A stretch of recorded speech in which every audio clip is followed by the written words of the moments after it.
let's go. Welcome back into another episode of the Skooshi Sports Podcast, bringing you your latest sporting news from around the globe. Another epic weekend of sporting events happened over the weekend, and I am here to cover them all for you. This episode, I'll be bringing you the latest updates on the rugby, the golf, and into the American sports. The baseball into the postseason is in full swing, and then when you're watching this today, it's started. The NHL ice hockey has started in the US. Boy, am I keen. One of my new favorite sports out there. If you just haven't watched ice hockey before, or you have and you're like me, you're keen as to the season, just have a little watch. It is absolutely brilliant. It is entertaining, end to end. Fights, like physical as just absolute warriors going at it for 60 minutes. It's just such a good watch. I get it. It's hard to keep track of where the puck is, but if you can watch it, it is an awesome watch, and the crowds are absolutely immense, especially come playoff time. All right. Of course, before we get into things, yesterday had my grand final review for the NRL and NRLW as well, which was awesome. The NRL season and NRLW season is all finished off. I'm thinking of doing some team reviews potentially coming out towards the end of the year, and maybe in the start of, or sort of end of this year, and then team previews at the start of next year, getting to 2026. And then, of course, tomorrow I'll have the Red Zone report for Week 6. Coming off a not-so-bad week, not as good as a Week 4, but have got some bangers lined up for Week 6. Of course, if you like the content, you like what you see, give this a like, give it a subscribe, give me a follow and a comment.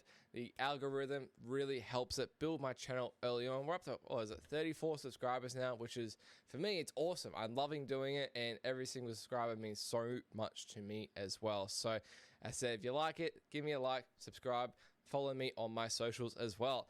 Alrighty, let's dive deep head first into the rugby that happened over the weekend. The Rugby Championship, the last round. South Africa win the Rugby Championship, and they did it not easily in the end. They just had to beat Argentina, which they did. They ended up on the table finishing on the same points as New Zealand. They just won on points difference there. So won 4, lost 2, had a points difference of 57. 3 bonus points in there as well to finish on 19.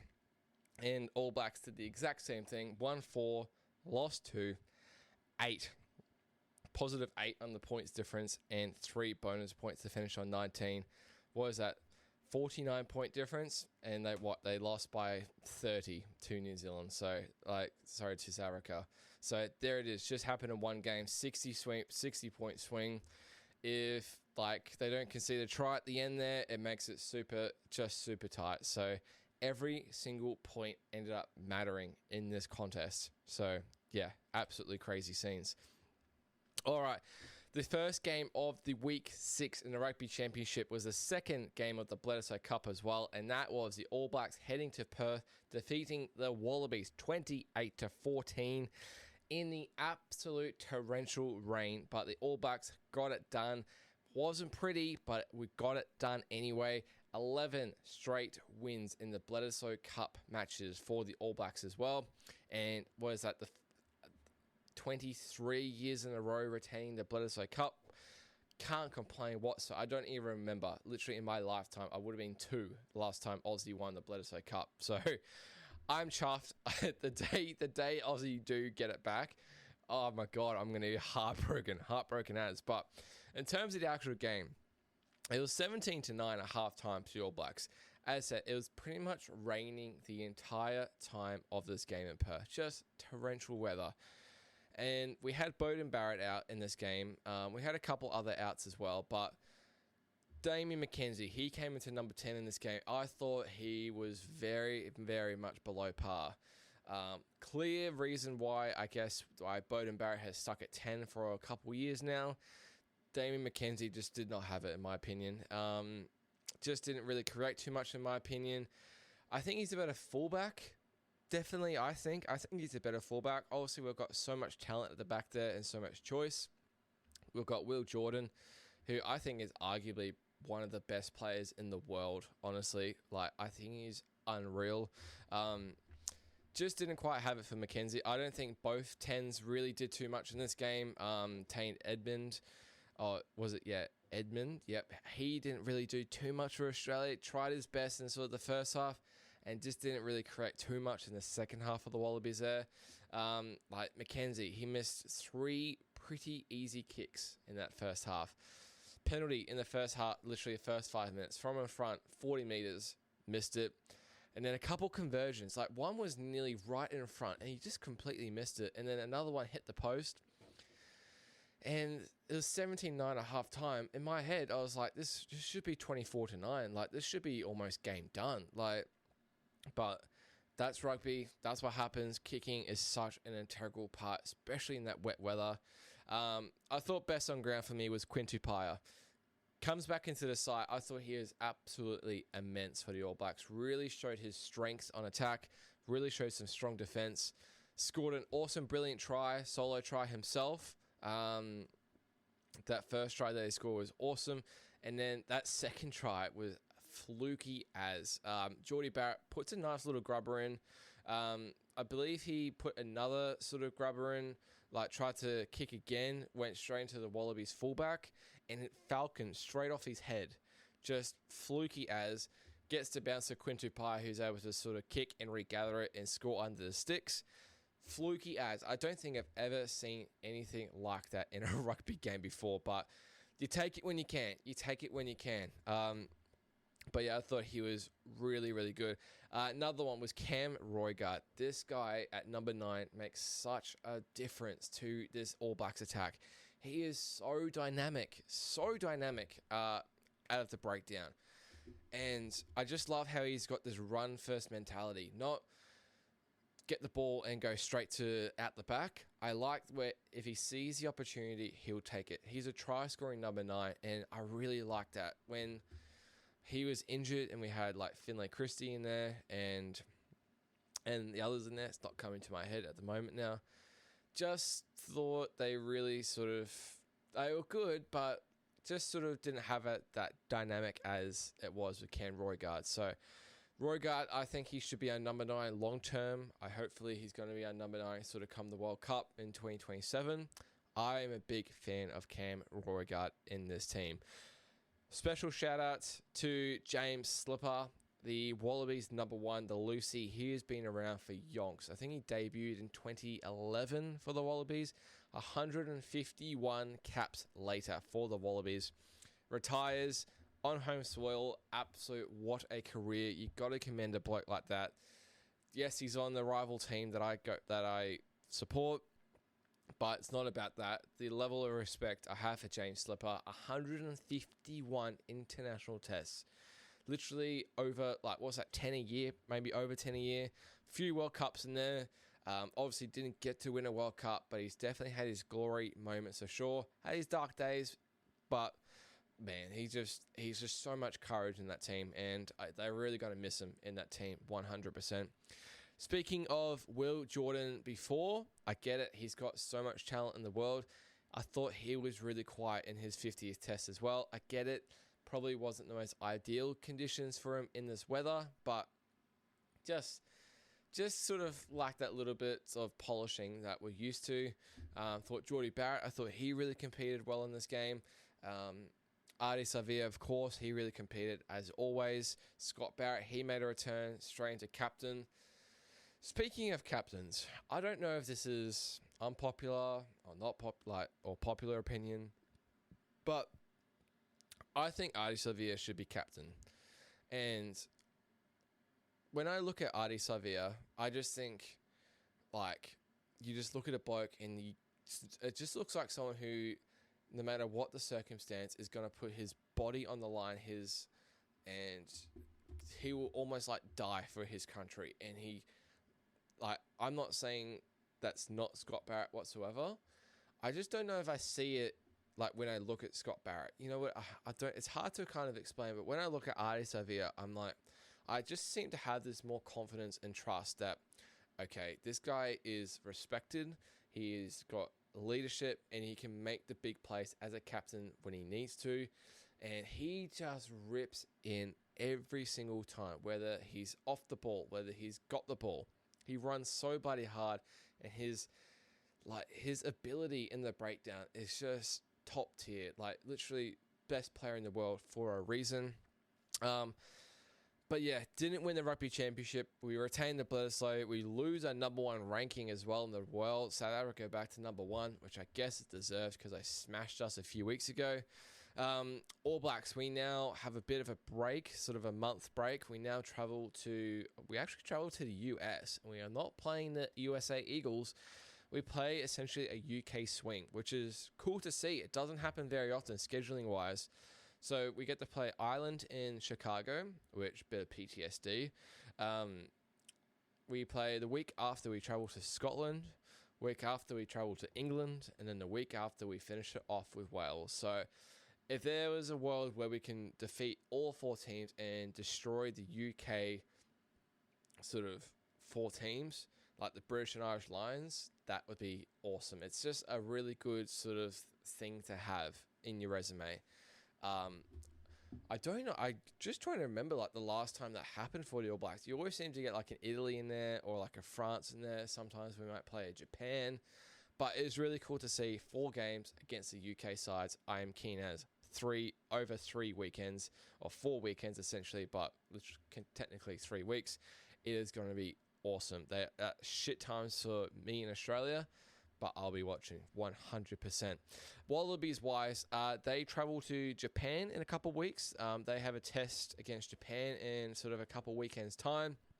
Then they start to travel north as well. They have 5 tests over the next month, which is pretty insane. They play England, then they play Italy, then they play Ireland, and then they finish it off with France for the year. As I said, All Blacks back to number 2, sadly, in the rankings. South Africa back to number 1. Believe Ireland are number 3 now. England's number 4. France is number 5 at the top of my memory. Aussie are back to Argentina are number 6, and then the Aussies are number 7 in the world. So Aussies, they had a sellout on the weekend in Perth. I believe they've had a pretty decent year so far, in my opinion. Yes, they haven't had the results thereafter. Like they had 2 wins, 4 losses in the Rugby Championship. It felt like those 4 losses were really commendable in a way. Didn't have any blowouts. Like they finished on a points difference of -13. They beat South Africa in South Africa, and then they nearly backed it up. They competed at Eden Park. They competed in Perth as well. It was a 7-point game or a 9-point game for quite a lot of it in that second half. They were definitely in it. They lost one against Argentina at the last minute, and then they also beat Argentina at the last minute as well. So commendable series, I think, for the Aussies, and obviously losing 2-1 against the British and Irish Lions. We'll see how they go in that end-of-year tour. They should beat Japan, they should beat Italy, but England, Ireland, and France are going to be 3 really good tests for them. I think if they could go 2-1 out of those 3, you know what? Almost 1 and 2 is probably commendable. Over there, it's going to be really tough. If they can win definitely 1, if they could beat an England, that would be really good for them.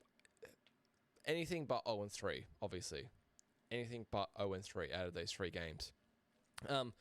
Obviously, the next game. So after the All Blacks won that game, we did get a bonus point win out of that one, which meant South Africa just had to win. Honestly, they just had to win without any bonus point whatsoever. Holy dooly, they nearly didn't do it. They nearly stuffed it up. Argentina nearly did the All Blacks a huge favor. In the end, South Africa won this by 2 points. They won 29-27. And it was 13-10 at halftime to Argentina. And I didn't watch this game live, but I was just keeping track of the score. I was starting to get excited because early on, South Africa had a yellow card to Moody, which led to an early try to Argentina. And then Argentina were leading 13-3 in that first half. It was a late try to South Africa just before halftime, which made it 13-10. And then it was the start of the second half. They killed the Pumas once again, like last week. Yellow card to start the second half, and then in the next 15 minutes, they scored 3 tries, South Africa, and that just completely sort of blew out the game for them. They went from 13-3 after about 35 minutes to 29-13 with 20 minutes to go. So the South Africa just seemed to have this ability to score tries in really quick succession. And I said, with 20 minutes to go, it was 29-13. They just completely blew the Pumas off the park very quickly. And then Argentina did score a try after the 80-minute mark. It was 29-20. Whether they got the try at the end was going to be full time.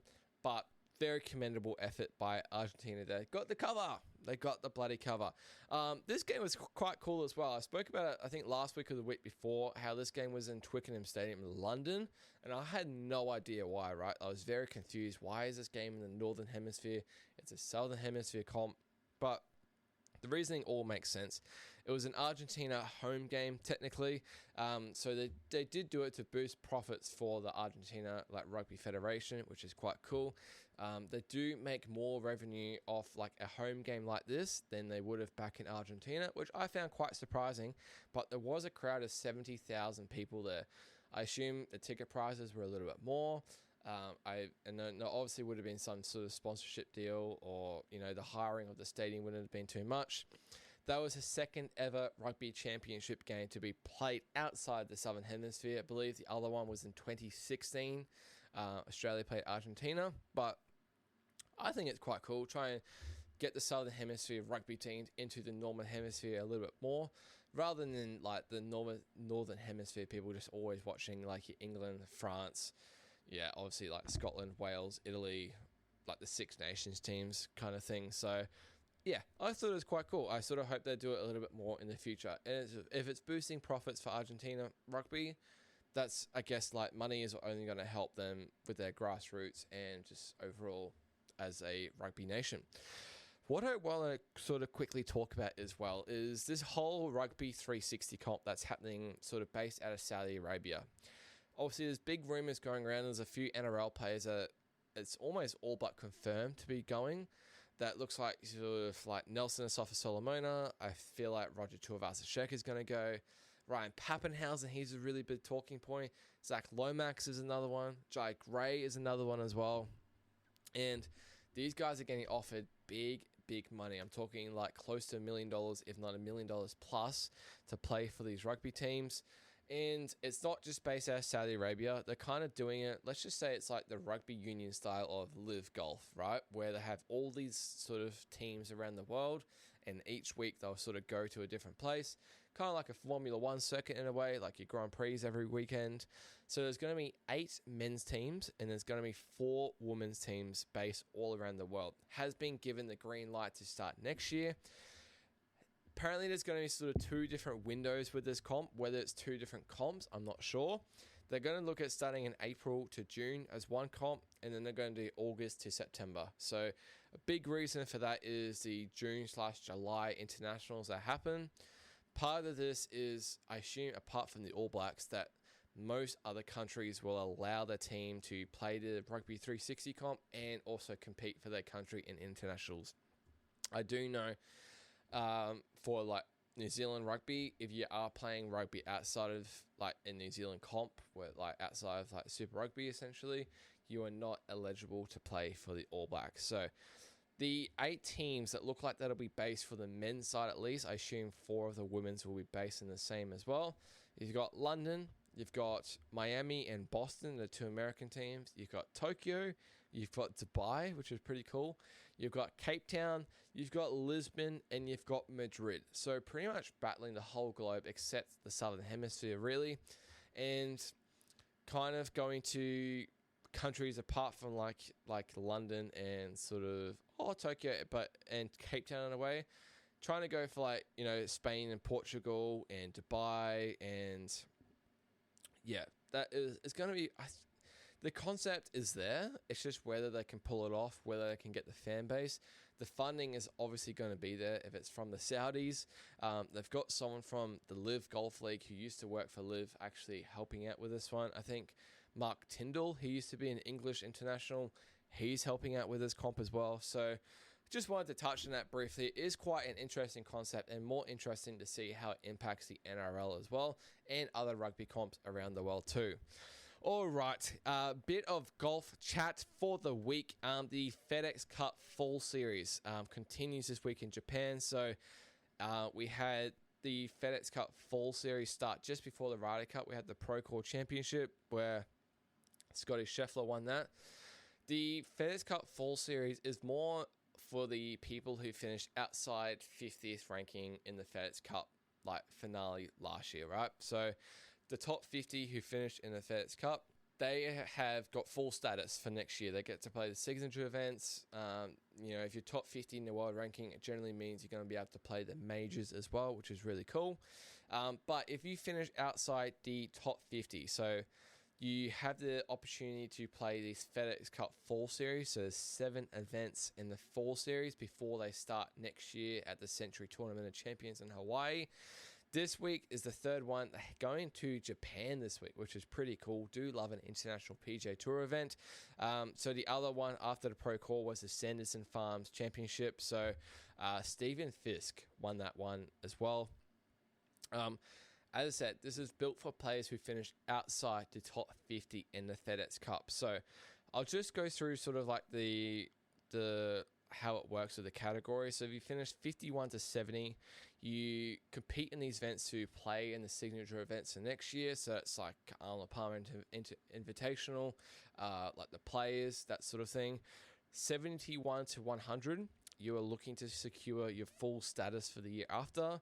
101 to 125, you're looking for conditional status. So you get to play some events. It's definitely, I believe it's at least sort of 10, I want to say.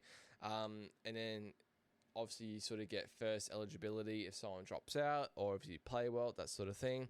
And if you're 125 plus, you have to go back to Q School and try and go back on the Corn Ferry and try and work your way back into the PGA Tour. So does not mean the top 50 in the FedEx Cup do not play. Like Scotty Scheffler played the Pro Tour as a Ryder Cup warm-up event. A lot of the Americans did. Some of them just like it just for where it's a little bit of extra cash, whether it's a sponsorship deal, whether they just want to cement the bit more in the top 50. Xander Schauffele and Hideki Matsuyama, they're the sort of the two key guys playing this week. Morikawa is playing as well. Minwoo Lee is playing as well. Like Minwoo Lee, I think he finished just outside the top 50, so he's a guy that's going to be looking to get inside the top 50 and play in those signature events. And then you can roll on the points onto next year as well. So the season starts January next year in Hawaii at the Century Tournament of Champions. So that is just literally where all the champions from the year before go and play that event. But this event in Japan is literally for like 78 players are playing. There's no cut involved, so you got 4 rounds of elite golfing talent going at it. No cut whatsoever. Xander Schauffele, he is the favorite to win this one at $11. Should be a good week. Do love a good international event. And then the DP World Tour, we had just had the Alfred Dunhill Lunks Championship, played in Scotland. So that's played at 3 courses, usually 4 rounds. They usually go St Andrews, Carnoustie, Kingsbarns, and then back to St Andrews. This one was reduced to 54 holes because of Storm Amy that happened. So brutal 60-mile-per-hour winds, just not golfing weather whatsoever. They decided to abandon it because I believe it went to Monday as well. And Robert McIntyre in his home country got the win at 18 under, winning by 4 over Ryder Cup teammate Tyrrell Hatton. First Scot in 20 years to win the event. Finished on 18 under. He went 66, 66, and guess what he had in the last day? 66. Consistent as fuck. You love to see it, especially in that weather. He would have played in it plenty of times, but links golf, you've got to love it, and the ability when the weather picks up to still shoot those scores is just incredible. To shape your ball, to know where to put the ball if you missed a green, bump and runs, all that sort of thing off the tee. Yeah. Fleetwood and Fitzpatrick were also the other Europeans to play this event that played in the Ryder Cup. All right. Quickly touch on the LPGA Tour season, the Ladies PGA Tour, because that is in full swing still. You've still got 7 events left to go in that season for the Race to CME Globe. they're heading to Asia this week in Shanghai. They just had an event in Hawaii last week. They played Wednesday to Saturday. Travel to Asia this week, playing in Shanghai, the first of, I believe it's 5 events in the Asia swing out of the 7 left to go. They go Shanghai this week. They've got 2 events in Korea. The week after, they head to KL, like Kuala Lumpur, and then they finish off in Japan. And then they've got the 2 finishing events back in the US. We'll keep a track. I just want to mention the Aussies, because I think the Aussies are doing really bloody well this year. There's 7 of them, or about 8 of them, that are on the tour mainly this year. Like Cassie Porter is a rookie. I'm like really good friend of mine. She's doing really well in her rookie season. Lydia Ko from New Zealand, she's 17th, I think, as well. She's doing really well. But I'll just rattle off where the rankings are, just so you guys know where the Aussies are at. Minjee Lee, she is awesome. Brother of Min Woo Lee, she is 2nd at the moment. Grace Kim, 29th, also a major champion this year. Steph Kiriakou from New South Wales, 45th at the moment. Hannah Green from WA, she is 54th. As I said, Cassie Porter, she is 58th as a rookie at the moment. Absolutely tearing it up. So proud of her. Gabby Ruffles, brother of Ryan Ruffles. Not sure if you heard of Ryan Ruffles. She is 65th. And then Karis Davidson from Queensland as well. She is coming 82nd. So massive shout out to the Aussie girls and also Lydia Ko for how well they're going on the tour this year.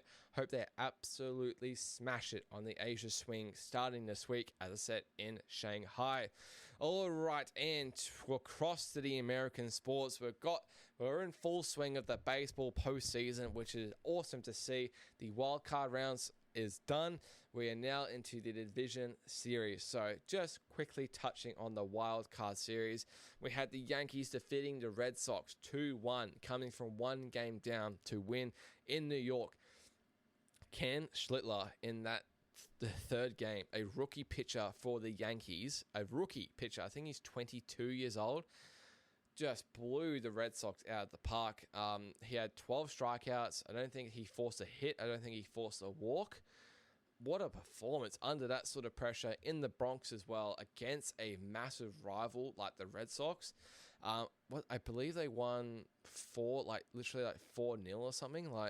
Just completely blew them out of the park. So Yankees, they are now playing the Blue Jays at the moment. They're down 2-0. In the other wildcard series, the Detroit Tigers, what an awesome series this was. They beat the Cleveland Guardians in Cleveland 2-1. This was 1-1. So Detroit won the first one with Scooble. Guardians won the second one. And then this was a tight as game, the third one. It was 1-1 for ages, and then the Tigers just went bang. They scored 5 runs, I think, in the 6th or 7th inning, I want to say. Finished 6-3 in the end. So this finished Tigers 2-1, advancing to the division series against the Mariners from Seattle at the moment. That is a cracking series, 1 apiece. And Chicago Cubs at home defeated the Padres 2-1 as well. I think they defeated the Padres, was it 3-0 or 3-1, I want to say, in that last game in the decider. They're now playing the Milwaukee Brewers. The Milwaukee Brewers were arguably the best team in the whole of Major League Baseball this year in the regular season. They are scoring runs at will. So the Brewers, they smacked the Cubs. I think it was 9-3 in game 1, and then they smashed the Cubs today 6-3, I think it was, or 7-3, just torched them, and goes back to Chicago now, 2-0 up. It's a best of 5 series, so you just got to win one more, and you're through to the National League Championship Series. And the other one at the moment was the LA Dodgers. They swept the Cincinnati Reds 2-0. It was the only series to go, literally, was a sweep. And I saw a stat before this wildcard series started, and the team that wins first in the wildcard series out of 3, I think they're 10 out of 12 to win the next game. And the fact that we got 3 games that went to the 3rd game was absolutely awesome from a viewing perspective. So the Dodgers, they swept the Reds, which is awesome to see them in the playoffs. And now they've got a blockbuster series. They've traveled to Philadelphia Phillies, right? Red October, the crowd is raucous there in Philadelphia for the Phillies.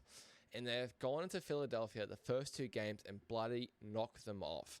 Just absolute elite pitching by Blake Snell today when I watched this. Kept them scoreless, and it wasn't until a final inning charge by the Phillies to make it interesting, but Dodgers won 4-3. It's looking like it goes back to LA. Dodgers just have to win one more game to advance to the National League Championship Series, and they will most likely play the Milwaukee Brewers. Barring a Chicago comeback or a Phillies comeback, that is most likely going to be the matchup. Dodgers and the Brewers in the Championship Series. Winner goes to the World Series. Epic. Blue Jays, they've absolutely spanked the Yankees in the first 2 games. Absolutely spanked them at home. Now they go to the Bronx, where Yankees are in a do-or-die must-win clash. But it's most like looking like the Blue Jays will face the winner of the Detroit Tigers and the Mariners in the American League Championship Series. I can't pick it in the Tigers and Mariners. I think the Mariners are the better team. Tariq Skubal, the pitcher for the Tigers, the best pitcher in the league, in my opinion. He won his matchup in Game 1. The Mariners won an awesome game yesterday, 3-2 to tie it up. Now you've got tomorrow, they play off again. They got Logan Gilbert from the Mariners against Jack Flaherty. So I'd probably be backing Logan Gilbert in a situation like that. Jack Flaherty has obviously been there before with the Dodgers. I'd probably be backing Logan Gilbert. You've got Shane Bieber against Carlos Rodon tomorrow for the Blue Jays and the Yankees. Again, can you trust Rodon? He's been there before, played in the World Series last year. This Blue Jays team is running absolutely hot at the moment. So if I was to guess, I'd say it's going to be Dodgers against Brewers in the NLCS, and I think it's going to be Blue Jays against the Mariners in the American League. So that is literally meaning someone out of the Blue Jays or the Mariners are going to be in the World Series. Like, isn't that just awesome? Like, 2 teams that aren't generally there, the one of them is going to be playing in the World Series. And if it's like, imagine if it's like a Brewers against Blue Jays. Like, that's going to be awesome. Like, 2 teams that aren't massively stacked, like your Dodgers, like your Phillies, like your Yankees, that sort of thing, like the Mets, even though they didn't make the playoffs. It's going to be a really, really exciting watch. Alrighty, heading into the last topic of the week for the show, and that is when you're watching this, it'll be puck drop already, and the NHL has, I was about to say kicked off, but the season has started. The season finished in early June. We are back, baby. 4 months later, the American sports are pretty much starting to become in full swing, which you just love to see it. The Florida Panthers going for back-to-back.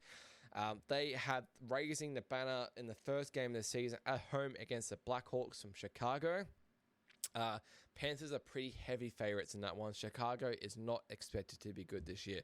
However, Florida, they are super deep with their depth, super deep, but they are with pretty much their 2-star players, and that is being Matthew Tkachuk, who is elite. He's not going to be back until sort of December, maybe the new year.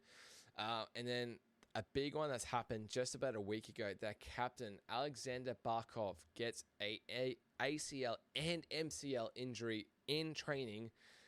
Gone down, injury, has to get surgery on both ACL and his MCL. He's all but pretty much gone for the season. Maybe a chance for the playoffs. Maybe a slight chance, but like that's still in 7 months' time. Recovery is 8 to 9 months. Like, unless they absolutely push him, he's literally gone for the season. Like, a guy like that, and it severely impacted their odds because I think they were pretty much favorites to go back to back to back. Now they're about 4th or 7th favorites. Now looking at the odds wise, Oilers, Hurricanes are your 2 favorites at the moment. Connor McDavid, the star player, the best player in the NHL at the moment, has just signed a 2-year extension with the Oilers today at a discounted price for only 2 years. So the way I'm reading it is he's going to go to somewhere else maybe in 2 years' time if they don't win a Stanley Cup. The Oilers have lost to the Panthers both times in the finals. So back-to-back Stanley Cup final losses for a town that's like all about hockey. That just must be brutal as a fan. Just must be brutal as a fan to watch that. they will be looking to go back to the Stanley Cup Finals for a third year in a row and win the Stanley Cup, which would be awesome for the city and awesome for Connor McDavid. He does deserve one, in my opinion. Carolina Hurricanes, they're in a sort of this weird boat where I'm going to compare them to like the Cronulla Sharks, the NRL, right? They've got this stacked team, absolutely stacked. They've got an awesome home advantage. They play awesome in the regular season.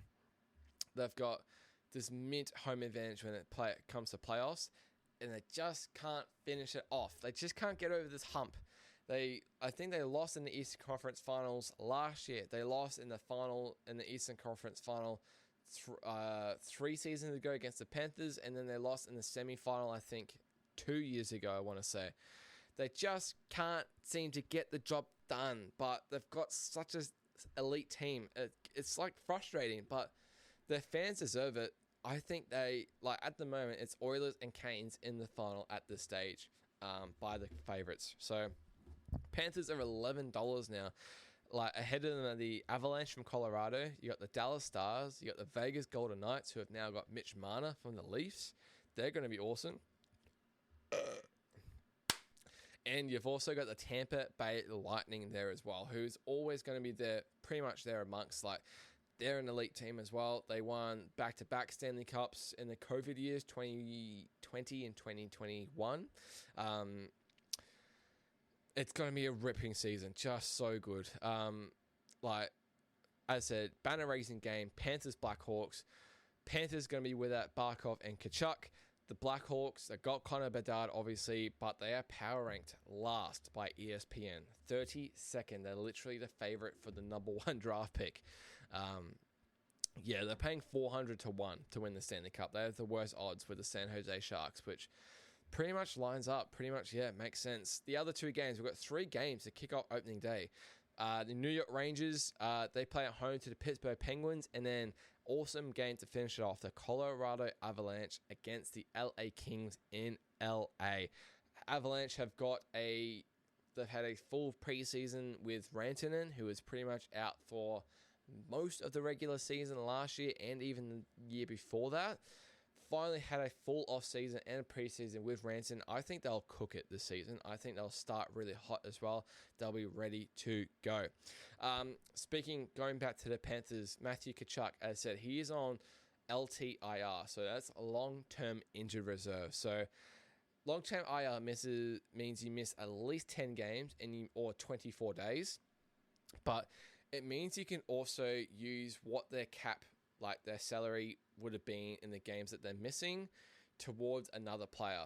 However, when Tkachuk comes back in December, whatever they've tried to gain in that period, in that few months, in that sort of cap space, they have to try and make room for the rest of his contract to come back in for the rest of the season. So, let's say, I think he's on, let's say he's on $10 million a year, misses half the season. So they've got $5 million to use for the first half of the season to get another player to sort of replace. They use that $5 million. They then have to make up the $5 million when he comes back.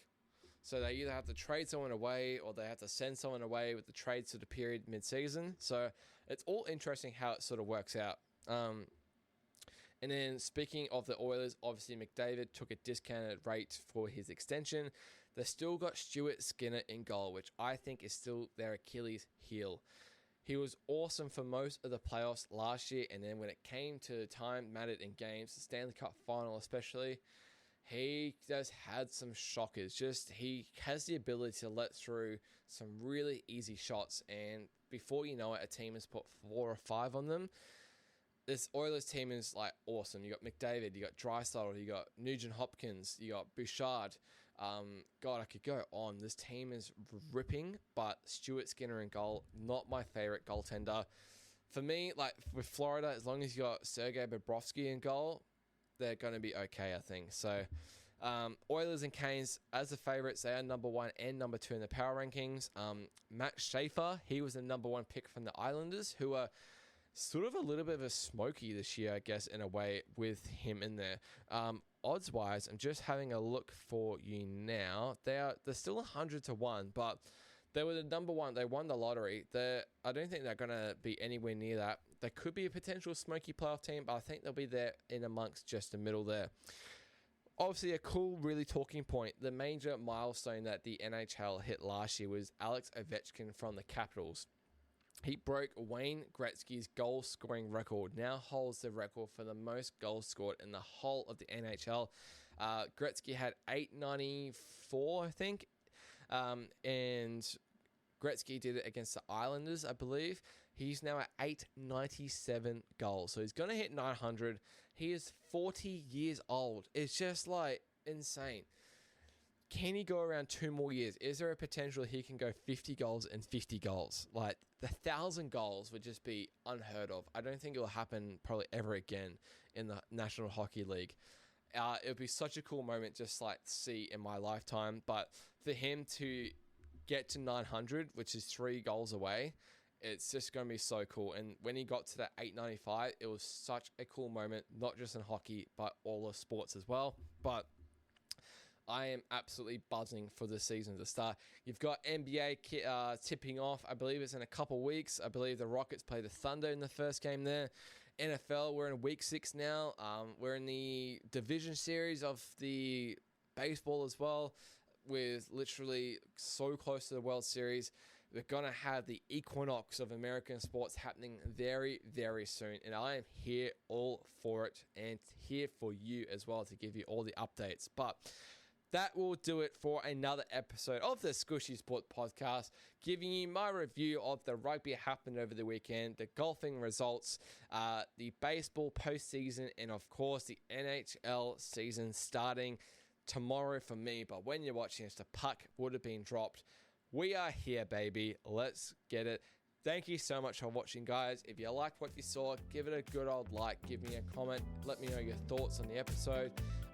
Give me a subscribe, please, as well. It really does help build the channel early on. And follow my socials, all at Skooshi Sports, at SKOOSHI Sports, all one word. Thank you so much for watching, guys. I'll see you tomorrow for the Red Zone Report, Week 6, and cheers.